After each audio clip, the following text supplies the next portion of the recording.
Ada pertanyaan, apakah memang agama tidak perlu hadir dalam dunia private?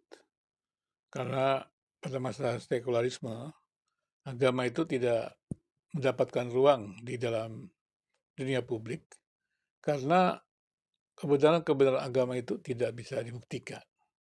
Sehingga agama itu ditempatkan di ruang private. Kemudian di Indonesia, agama-agama itu ditempatkan di ruang publik. Karena Indonesia bukan negara agama, yang didasarkan pada satu agama tertentu. Indonesia juga bukan negara sekuler yang tidak menempatkan agama pada ruang publik atau yang hanya menempatkan agama pada ruang publik. Itulah sebabnya di dalam ruang publik Pancasila ini, maka agama-agama itu mendapat tempatnya. Jadi Pancasila itu adalah rumah pemikiran agama-agama. Jadi Pancasila itu sebenarnya adalah rumah pluralisme, rumah pemikiran berbagai agama. Sehingga berbagai agama yang ada di Indonesia itu bisa mendapatkan tempatnya untuk mereka hadir di bumi Indonesia dan memberikan peran positifnya. Kehadiran agama-agama di ruang publik ini dapat dipahami mengapa, karena agama-agama itu telah hadir di Indonesia dan dalam perjuangan bangsa, agama-agama itu telah memberikan kontribusi positif. Jadi karena peran agama-agama itu dalam perjuangan bangsa, perjuangan mengisi kemerdekaan, maka agama-agama itu mendapat tempatnya di ruang publik. Artinya adalah agama-agama itu memiliki nilai-nilai inklusif yang kemudian dapat menjadi landasan bersama dari agama-agama itu, dan karena memiliki landasan bersama itulah mereka agama-agama itu bersatu melawan penjajah. Demikian juga agama-agama itu bersatu untuk membangun Indonesia. Sehingga kesinambungan Indonesia, berjalannya Indonesia ini adalah juga peran agama-agama itu. Tapi pertanyaannya kemudian adalah, mengapa perjumpaan agama-agama itu, atau bisakah perjumpaan agama-agama di ruang publik itu lestari tanpa konflik? Atau bisa juga perjumpaan agama-agama di ruang publik itu, bisakah mereka tidak memaksakan nilai-nilai absolut mereka? Karena kalau kita perhatikan, semua agama mengklaim dirinya paling benar. Dan berarti juga kalau mengklaim dirinya paling benar, maka yang lain dianggap salah. Itulah yang terjadi dalam perdebatan-perdebatan di dalam kalangan debater atau apologet agama itu. Dan itu menurut saya sangat memprihatinkan. Karena ketika kita menerima Pancasila, berarti agama-agama itu berada di ruang publik dengan damai. Tapi yang terjadi di dalam ruang medsos itu adalah bahwa agama-agama itu saling menyingkirkan. Bahkan berebut umat antara agama itu. Sehingga dengan demikian menjadi pertanyaan, apakah agama-agama itu bisa bekerja sama untuk membangun hidup bersama. Tapi kalau dunia medsos itu dipenuhi dengan debat-debat agama yang saling menghancurkan, saling menjatuhkan, memberikan stigma, ya, memberikan label sesat, bukankah itu menimbulkan kecurigaan-kecurigaan? Baik itu kecurigaan antar agama maupun kecurigaan di dalam agama itu sendiri. Nah, ini memang sesuatu yang tidak mudah. Kecurigaan antar agama terjadi dalam debat agama. Dan ini memang memprihatinkan. Banyak di antara mereka di dunia medsos di Indonesia ini tersasar dengan penistaan agama. Karena memang mereka tidak sabar dalam dialog itu, karena memang mereka punya klaim-klaim absolut. Mereka merendahkan klaim-klaim lain, karena dianggap klaimnya itu tidak absolut.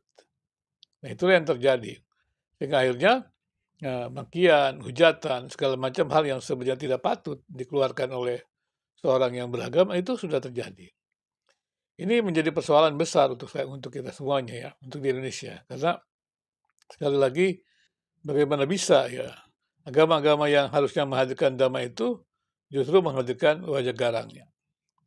Nah, kemudian kembali ke persoalan, apakah memang betul agama-agama itu bisa berada di ruang publik dengan damai? Jika kita mengacu kepada debat-debat agama, apalagi agama yang saling menyerang gitu, itu menjadi persoalan. Apalagi ketika kemudian terjadi bahwa debat agama itu mencari membuat argumen-argumen yang bisa menjatuhkan yang lain. Seharusnya kan yang namanya apologet agama adalah menjelaskan apa yang dipercaya oleh orang yang beriman itu. Bukan menjelaskan kepada orang yang berbeda agama bahwa agamanya salah. Kan tidak bisa realitas itu ya, dalam kitab suci agama tertentu dibaca dengan teori atau dogma yang lain. Tidak bisa. Tapi yang terjadi adalah untuk menjatuhkan yang lain, maka dia lakukan seperti itu. Dan ini sebenarnya kebenaran persepsi sebenarnya. Bisa dikelompokkan kebenaran persepsi, bukan kebenaran berdasarkan data. Data yang mereka ungkapkan itu bukan data, apalagi ketidakmampuan mereka melakukan analisis data. Tapi mereka tetap berkukuh bahwa itu adalah data. Nah, ini persoalan memang kemampuan penelitian daripada mereka-mereka yang berada di debat-debat agama itu memang kurang sekali. Ya, karena siapa saja bisa berbicara tentang agama di negeri ini. Di dunia medsos siapa saja bisa gitu. Bahkan bisa jadi juga orang-orang yang bergelar itu, saya nggak tahu gelarnya dari mana, tapi mereka tidak tahu kemampuan akademisnya sampai di mana. Ini kan menjadi persoalan gitu. Sehingga tiba-tiba membuat sensasi dan kemudian muncullah buzzer-buzzer mereka dan mereka menjadi populer. Dan dianggap itulah mereka yang menjadi ukuran kebenaran agama-agama. Itu kan menjadi persoalan sekali.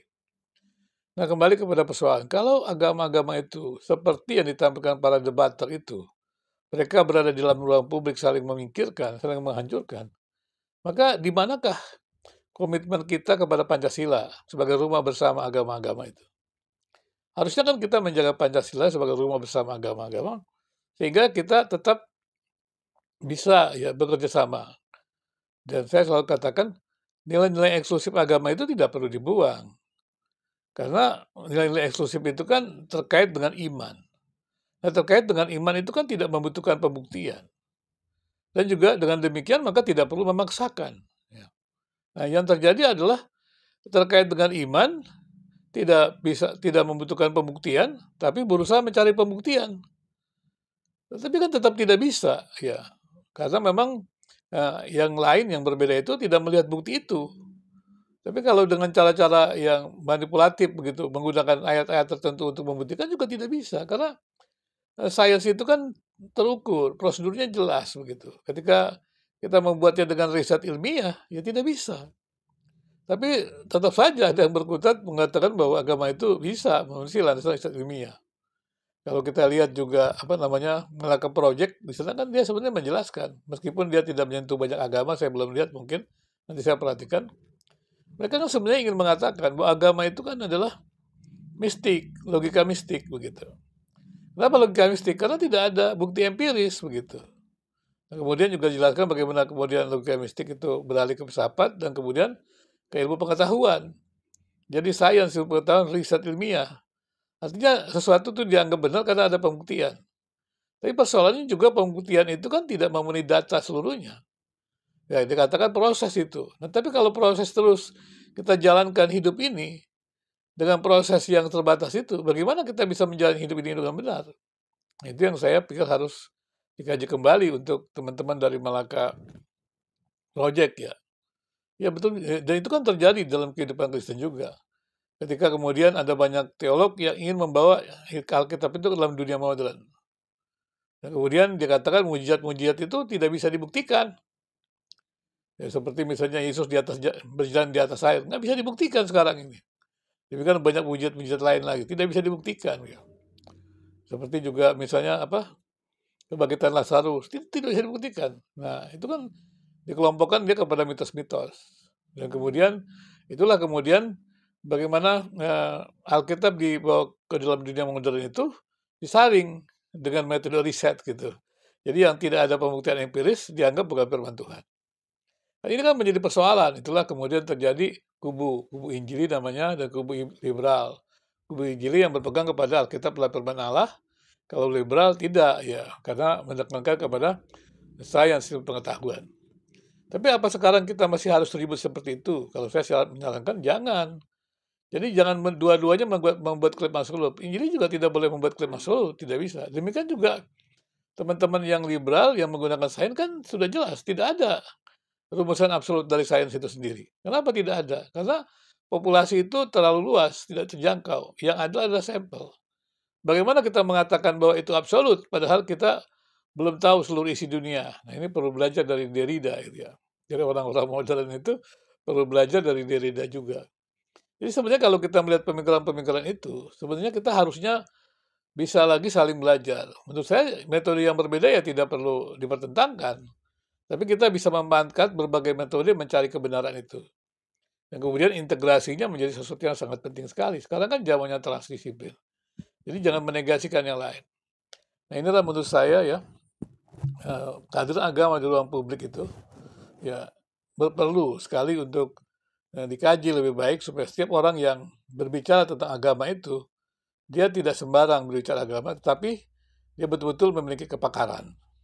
Sehingga ketakutan daripada orang-orang yang muncul karena sekarang kan media ini kan media sosial yang terbuka, siapa saja bisa berbicara. Dan semua berbicara seperti seolah-olah pakar, karena dia yang punya semuanya. Kalau dulu orang tidak bisa bicara di TV, mesti diundang segala macam, di seminar-seminar. Sekarang orang bisa. Di ruang-ruang private mereka, mereka bicara kepada publik. Nah ini kan persoalannya. Nah bagaimana caranya kita sekarang menghadapi itu? Dan kebanyakan mereka-mereka yang tidak serius, tidak akademis itu, membuat pendapat-pendapat yang sebenarnya ya tidak memiliki dasar data. Mereka hanya membuat persepsi-persepsi dan data itu hanya mendukung pandangannya saja. Jadi tidak ada riset ilmiah yang bagus. Nah, bagaimana dengan kehidupan agama di Indonesia? Agama mungkin perlu menghargai riset ilmiah, tapi juga jangan juga menghilangkan ya hal-hal yang memang harus diakui terdapat dijangkau dengan panca indera, yaitu penciptaan Tuhan yang bisa menghadirkan juga penyataan dirinya ya di luar dari kemampuan manusia itu. Hari ini saya ingin bicara mengenai kebebasan ya dalam konteks pluralisme dan dikaitkan dengan kebenaran ya yang saya hubungkan dengan kebebasan hati nurani. Kebebasan hati nurani merupakan kunci kehidupan yang harmonis. Tentunya yang saya maksud adalah di dalam masyarakat. Kebebasan hati nurani menjadi dasar bagi adanya kebebasan beragama. Demikian juga kebebasan berbicara itu didasarkan adanya kebebasan hati nurani. Dan secara tegas itu dinyatakan atau dituangkan dalam Deklarasi Universal Hak-Hak Asasi Manusia. Kebenaran atau truth dan pluralisme sesungguhnya dapat dipersandingkan, bukannya dipertentangkan. Dan semestinya tidak perlu dipertentangkan. Pluralisme bukanlah paham yang menegasikan kebenaran, karena kebenaran agama ada pada semua agama-agama. Jadi tidak mungkin kita menegasikan kebenaran agama atau mencampurkan segala sesuatu ya kebenaran dan ketidakbenaran. Jadi adanya keyakinan bahwa agama-agama itu memiliki kebenaran yang eksklusif dan inklusif, maka kebenaran agama itu ya tidak perlu dinegasikan, baik yang eksklusif maupun yang inklusif. Perjumpaan antar agama mestinya mampu memperkaya kehidupan umat beragama, bukannya malah bermuara pada konflik agama. Kehadiran agama pada ruang publik sepatutnya membawa kemaslahatan bagi semua orang. Pluralisme bukanlah paham yang menegasikan kebenaran. Menerima pluralisme sama sekali jauh dari usaha untuk merelatifkan kebenaran agama-agama, atau yang biasa disebut dengan melacurkan atau melacurkan kebenaran agama. Jalan sinkretisme yang memaknai pluralisme sebagai sebuah keyakinan bahwa semua agama berasal dari sumber yang sama dan kemudian memaklumatkan penyangkalan terhadap keunikan agama-agama. Jadi agama-agama itu sama gitu, tidak ada perbedaan. Itu justru menyangkali realitas keberagaman dan keberbedaan agama-agama itu sendiri. Jadi mengutip dari Diana L. Eck pandangannya mungkin perlu kita dengarkan, yang dia katakan bahwa pluralisme itu bukan relativisme. Kalau yang sinkretisme, yaitu menyamakan agama-agama, nah itulah yang disebut sebagai paham relativisme. Tapi kalau membedakan agama atau tidak menyamakan agama, itu bukan relativisme, tapi pluralisme yang tidak menyamakan agama, ya, itulah yang sebenarnya pluralisme. Jadi, kalau yang menyamakan agama itu bukan pluralisme, tapi relativisme. Usaha menemukan titik temu agama-agama semestinya tidak boleh menafikan keunikan agama-agama. Keterbukaan terhadap agama-agama yang berbeda tidak boleh mengharamkan komitmen terhadap keunikan agama-agama tersebut. Menolak adanya yang absolut dan mengabsolutkan yang relatif sebenarnya menunjukkan adanya kesalahan berpikir. Karena mengabsolutkan yang relatif sama saja mengakui adanya yang absolut yang disangkal itu. Jadi sinkretisme bukanlah jalan tunggal untuk mencari titik temu antara yang plural dan yang berbeda itu. Keyakinan agama atau keyakinan akan adanya nilai-nilai yang dimiliki bersama dalam agama-agama dan nilai bersama itu sesungguhnya dapat mempertemukan agama-agama itu. Jadi agama-agama itu mempunyai nilai-nilai inklusif yang kemudian bisa menjadi titik pijak bersama. Dan dengan demikian maka jalan itu lebih tepat dibandingkan jalan sinkretisme, mencampurkannya. Tapi artinya dia menyamakan gitu. Tapi agama-agama itu tetap berbeda.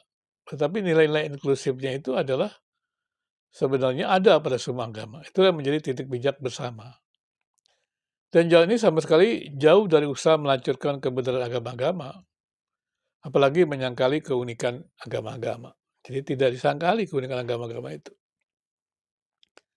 Pluralisme bukan berarti tidak mengakui perbedaan agama, tetapi pluralisme agama sebaiknya dimaknai sebagai perjumpaan, komitmen-komitmen semisal perbedaan agama. Untuk kemudian membangun hubungan sinergis ya antar agama. Dan pluralisme itu bukan merupakan sesuatu yang diberikan, ya, atau given, melainkan sebagai sesuatu pencapaian, achievement. Jadi agama-agama itu dalam perjumpaannya berusaha untuk bisa memberikan kontribusi dalam nilai-nilai bersama untuk menjadi pijakan bersama. Nah itulah pencapaian.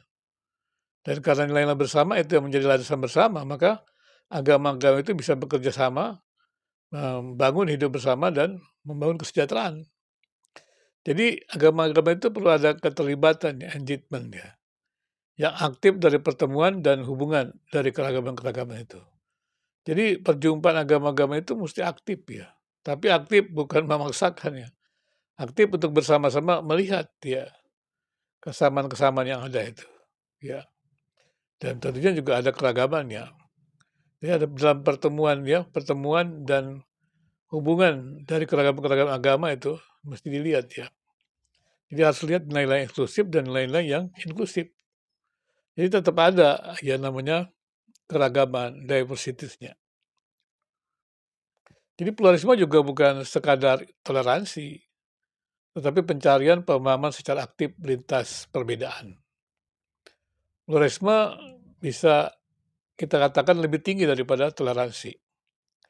Karena dalam toleransi tidak ada dibutuhkan pengetahuan, knowledge ya, dan pemahaman atau understanding, itu saling mengenal tidak ada. Tentang agama-agama yang berbeda itu, ya toleran gitu, menerima perbedaan. Tidak perlu saling mengenal ya terima perbedaan. Maka pluralisme mensyaratkan pengetahuan dan pemahaman agama yang lain. Jadi kita tuh kalau kita menerima pluralisme berarti kita mendengarkan berbagai pemikiran agama.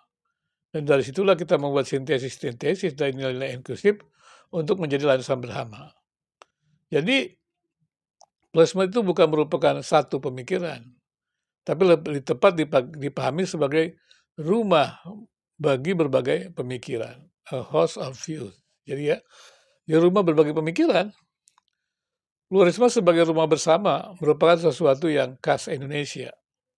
Pancasila sebagai payung yang lebar yang menaungi agama-agama di Indonesia dan yang telah mempopulerkan Indonesia sebagai tempat persemaian yang subur bagi agama-agama membuktikan bahwa pluralisme agama telah menjadi bagian yang melekat dalam kehidupan masyarakat Indonesia. Dengan demikian dapat dipahami bahwa maraknya konflik bernuansa agama akhir-akhir ini bahkan menjelang atau Natal ini ataupun penutupan tempat-tempat ibadah gitu ataupun latihan-latihan Natal, itu juga menunjukkan meningkatnya toleransi agama ya. Ya, khususnya pada kota-kota besar di Indonesia ya, berdasarkan temuan itu dari berbagai peneliti begitu ya. Berkembangnya pemahaman pluralisme sebagai penyangkalan terhadap kebenaran agama-agama yang melahirkan stigmatisasi terhadap pluralisme, itu membutuhkan pelurusan. Jadi pluralisme itu selalu dianggap sebagai relativisme. Diberikan stigma, ya mencampur adukan, menyamakan. Tidak demikian ya. Itu butuh waktu untuk pelurusan. Untuk tidak melatenkan stigmatisasi terhadap pluralisme. Jadi orang mendengar kata pluralisme itu sudah alergi, sudah takut duluan. Berarti mencampur adukan agama gitu. Ya itu kesalahan-kesalahan seperti itu ya. Dan itu seminar yang membahas tentang kebenaran dan pluralisme itu menurut saya penting dilakukan. Dan itu juga perlu untuk menyemaikan benih-benih kerukunan agama yang tertanam kuat dalam sandu budaya masyarakat Indonesia dan yang sesuai dengan nilai-nilai Pancasila. Karena dasar bagi pluralisme sebagai rumah bersama bagi agama-agama di Indonesia itu adalah Pancasila. Jadi kita berharap bahwa ada banyak seminar-seminar, ada banyak video-video yang membicarakan, mempopulerkan Pancasila sebagai rumah bersama agama di Indonesia. Sekaligus juga untuk bisa menjernihkan pemahaman ya kutukan-kutukan terhadap pluralisme yang dianggapnya menyamakan agama-agama ya. Padahal tidak demikian. Jadi pluralisme adalah rumah bagi berbagai pemikiran agama. Dari sana kemudian ada perjumpaan nilai-nilai bersama agama untuk menjadi landasan bersama untuk bisa menjalani hidup bersama dengan damai.